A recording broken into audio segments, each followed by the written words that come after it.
Let's get right to it. What is software testing? Imagine you've built a complex machine.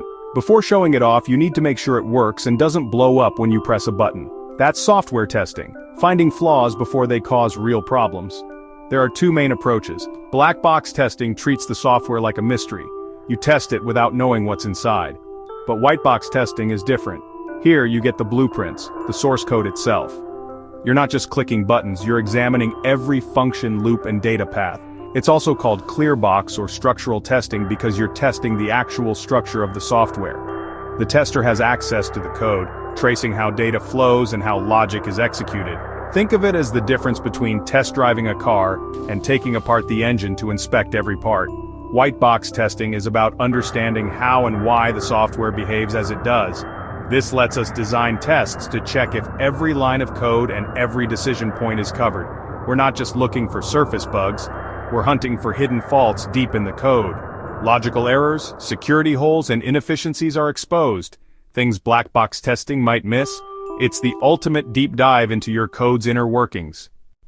Why bother with white box testing? One word: thoroughness. By seeing the code, you can find problems invisible to users like rare error conditions that might never show up in normal use. White box testing lets you force those situations and make sure the code handles them. It's proactive, not reactive. You can spot inefficiencies like loops that run too many times and security vulnerabilities like unhandled inputs. It's a chance to think like a hacker and patch holes before they're exploited. White box testing also verifies the logic behind every decision in your code.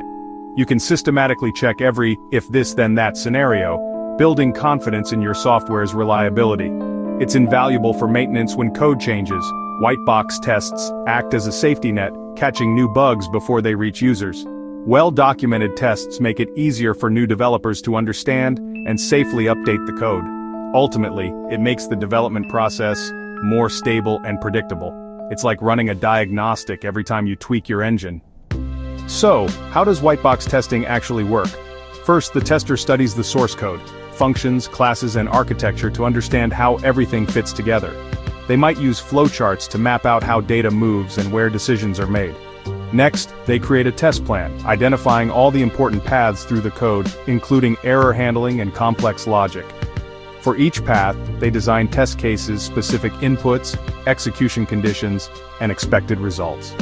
For example, testing a discount function with a premium member to check if the right price is calculated. Many tests are automated, saving time and effort. Then, they run the tests and record the results. If the actual outcome matches the expected, that path is verified. If not, they've found a bug. When a test fails, the tester provides detailed feedback: what input was used, what was expected, and what went wrong. This helps developers quickly pinpoint and fix issues. It's a systematic, evidence-based approach to making code better. How do we measure how well we've tested the code? With coverage techniques. Statement coverage checks that every line of code runs at least once, no blind spots. Branch coverage goes further, testing every possible outcome of decision points like if statements. For example, you need tests for both when a user is logged in and when they're not. Path coverage is the most thorough. It aims to test every possible route through the code. With multiple decisions, the number of paths grows fast, so full path coverage is often impractical. Still, targeting the most critical paths helps catch complex bugs. Usually we combine these techniques, aiming for full statement and branch coverage and extra path coverage for critical modules. The choice depends on the risk and complexity of the code. The goal is always the same: use the right tool to build robust, reliable software.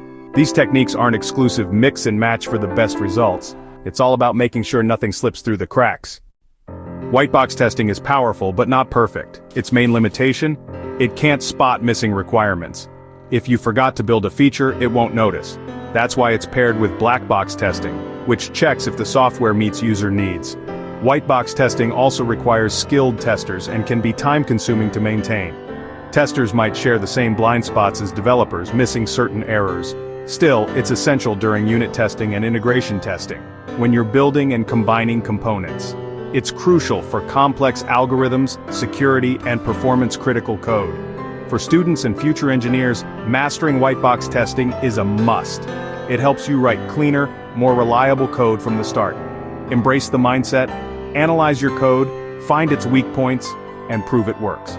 Pop the hood, get your hands dirty, and build software that lasts. That's how you become a great developer.